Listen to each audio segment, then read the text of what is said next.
하나님 감사합니다. 오늘도 우리 마산 성은교회를 사랑하여 주셔서 하루의 가장 처음 시간 기도함으로 나오는 주의 거룩한 백성들이 있게 하시니 감사를 드립니다. 오늘도 주의 택한 백성들이 여러 가지 문제들을 놓고 주님 앞에 간절히 기도할 때에 주님 들으시고 주가 일하여 주시옵소서. 이 나라 이 민족 숱한 위기의 상황 가운데 기도하는 백성들의 눈물의 기도를 들으시고 세계 선교의 사명을 감당하는 나라로 우뚝 세워주신 줄로 믿습니다. 그 선교의 촛대가 옮겨지지 아니하도록 이 나라 붙들어 주시고 어지러운 모든 상황들 가운데 기도하는 백성들의 기도대로 하나님 이 나라를 지키시고 통치하여 주시옵소서. 우리 마산 성은교회 72년 전 이곳 가운데 주님의 핏값으로 교회를 세워주시고 구원의 방주와 같이 사용하여 주시니 감사를 드립니다. 우리 교회에 들어오는 이들마다 구원자 되시는 예수님을 만나게 하여 주시고 삶에 깨지고 무너진 것들이 회복되어지고 고침받는 은혜의 역사만이 임하게 하여 주시옵소서. 그 중심에 새벽을 깨우며 기도하는 성도님들의 기도가 있게 하시는 줄로 믿습니다.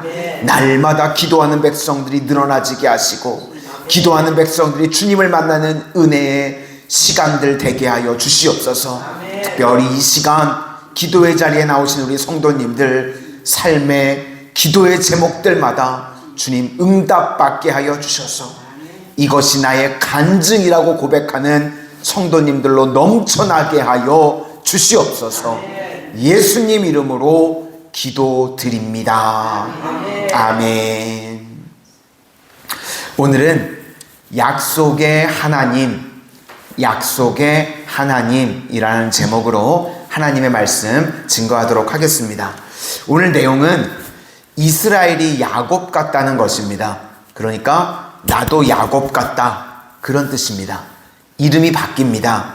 전반부의 인생은 야곱이었는데 후반부의 인생은요 이스라엘로 이름이 바뀝니다. 그러니까 야곱에서 이스라엘로 변화되기를 원한다, 그런 것입니다. 이 야곱으로 살았을 때의 특징은 방황했고요, 고생도 엄청 했습니다. 이유는 자기 힘 믿고 살았기 때문에. 야곱은 원래 자기 힘 믿고 자기 힘 의지했던 사람이었죠. 그런데 이스라엘로 변화가 되고 나서 하나님께 맡기고 사는 인생이 되었습니다. 그러니까 하나님께 돌아와서 야곱에서 이스라엘로 살기를 원한다. 오늘 그 말씀입니다. 오늘 핵심이 6절인데 우리 6절을 다 같이 한번 보시도록 하겠습니다. 시작. 그런즉 너의 하나님께로 돌아와서 인애와 정의를 지키며 항상 너의 하나님을 바랄지니라. 너의 하나님께 돌아와서, 이게 바로 야곱에서 이스라엘이 되는 것입니다. 그리고 인애와 정의를 지키며 라고 그랬는데, 인애는 실력입니다. 사랑한다는 것이요 실력입니다. 그러니까 우리가 하기 싫은 것을 하는 것이 실력입니다. 언젠가 성령의 9가지 열매를 말씀드렸죠. 이 세세하게 우리가 살펴보면요 사실은 다 하기 싫은 겁니다. 그런데 성령께서 힘을 주시면 우리가 하기 싫은 것들을 하게 된다는 것입니다. 내 뜻이 아니라 하나님의 뜻을 이루는 인생이 된다. 그게 바로 인애의 정신입니다. 그 다음에 특이한 것이 너의 하나님께 바랄지어다, 이렇게 나오는데 이 설명을 찾아보니까요 묵다라는 뜻이 있습니다. 그러니까 하나님을 바란다라는 것은요 그냥 눈만 쳐다보고 바라보는 게 아니라 하나님과 내가 묶이는 겁니다. 그래서 하나님과 내가 묶이는 삶, 그게 중요하겠죠. 그게 여호와께 돌아오는 것이다, 이렇게 우리에게 말씀합니다. 그런데 문제는요 우리가 알아도 스스로 힘으로 이게 잘 되지가 않습니다. 근데 이것을 하게 만드는 힘이 바로 하나님의 은혜라는 것입니다. 11장부터는 부모와 자녀의 모습으로 설명하고 있다고 그랬는데요, 자녀들을 어떻게 이끌어 가는가? 약속에 의해서 이끌어 가신다는 것입니다. 우리가 예수님을 믿으면요, 다 구원받습니다. 신분의 변화가 일어납니다. 그 다음에 하나님께서 우리 자녀들을 어떻게 하시는가 하면 신분에 걸맞는 수준으로 이루어질 때까지 우리를 이끄시고 붙들어 주신다는 것입니다. 그래서 하나님께서 원하시는 모습으로 우리가 변화될 것이다.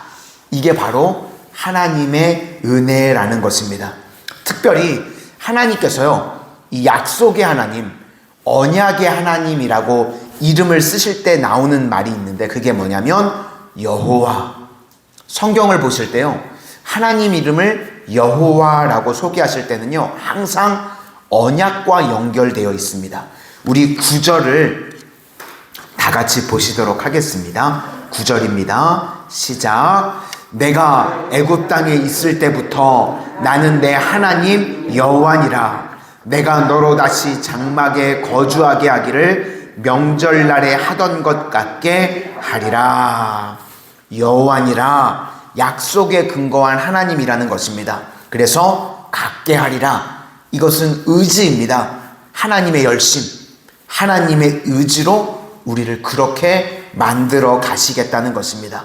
그러므로 지난 시간에도 이야기했던 것처럼요, 벼랑 끝에 어떤 사람이 달려 있는데 자기를 분석해봐야 무슨 소용이 있겠습니까? 그때는요, 나를 붙들고 있는 사람이 누구인지가 중요한 겁니다. 그죠? 벼랑에서 떨어지는데 떨어지는 나를 분석해서 아무 소용이 없죠. 누가 나를 붙들고 있는가? 약한 사람이 잡고 있다 그러면 얼마 안 있어서 떨어지지만요, 힘이 센 사람이 나를 붙들고 있다 그러면 건져낼 수 있는 겁니다. 그런데 하나님은요, 그 누구보다도 강한 분이신 줄로 믿습니다. 하나님께서 내 인생을 붙들고 있기 때문에 원인과 내용이 하나님께 있습니다. 그래서 내가요, 건짐받게 된다는 것입니다. 나를 붙들고 계시는 분이 하나님이시기 때문에. 우리 인생은요, 그게 중요한 겁니다. 여기서도 마찬가지입니다. 내 상태에 상관없이 여호와 하나님께서는요, 약속의 하나님이십니다. 우리 아빠, 아버지가 되십니다. 그래서 나를 자녀 삼아주시고 자녀가 수준이 될 때까지 우리를 연단과 훈련과 기다림을 통해서 우리를 만들어 가신다는 것입니다. 그것이 바로 성화입니다. 그게 여호와 하나님께서 하시는 일이라는 것입니다. 지금 야곱을 이야기할 때요, 창세기 28장에 보시면 이제 베델에서 하나님을 만나죠. 창세기 28장 15절인데 내가 너와 함께 있어. 이게 언약입니다. 내가 어디로 가든지 너를 지키며, 장소에 관계없죠. 너를 이끌어 이 땅으로 돌아오게 할지라. 야곱이 잘나서 돌아오는 게 아니라 하나님께서 어떻게든 야곱을 훈련시켜서 돌아오게 할지라. 내가 내게 허락한 것을 다 이루기까지, 내가 지금 허락한 약속이 다 이루어지기까지 너의 의지와 너의 능력이 아니라 내 의지와 내 능력으로 너를 떠나지 아니하리라 하신지라. 이것이요, 엄청난 약속입니다. 그러니까 야곱을 우리가 이해할 때요, 창세기 28장 15절의 말씀을 가지고 하나님의 관점에서 이해해야 된다는 것입니다. 이거 놓쳐버리고요, 뭐 야곱이 잘했니 못했니 잘했니 못했니 그러면요, 그냥 단순히 위인전밖에 안 된다는 것입니다. 하나님께서 우리 인생을 이렇게 다루신다는 겁니다.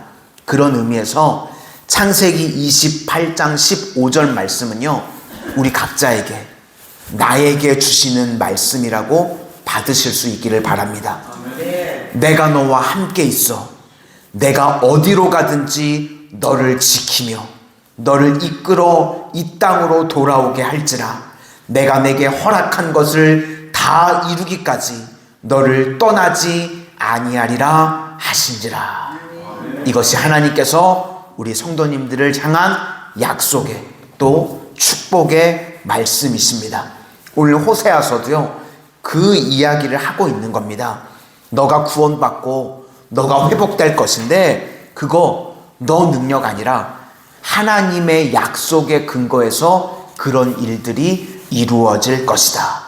오늘도 야곱을 이스라엘로 만드셨던 그 하나님의 약속 붙들고 우리도 우리 삶에서 구원받고 회복되고 일어서게 되는 능력을 체험하는 믿음의 신실한 백성들이 다 되시기를 주님의 이름으로 축원을 드립니다. 기도하겠습니다.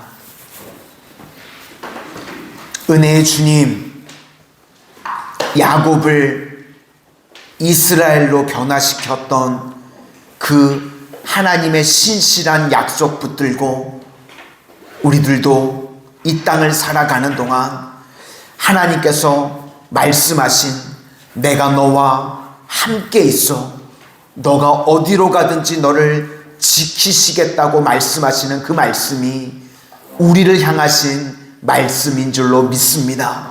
그래서 우리 삶에도 구원받고 회복되고 다시금 일어나는 하나님 이 땅에서 야곱이 이스라엘 되어지는 은혜의 역사가 저희들 삶에도 충만하게 임하게 하여 주시옵소서.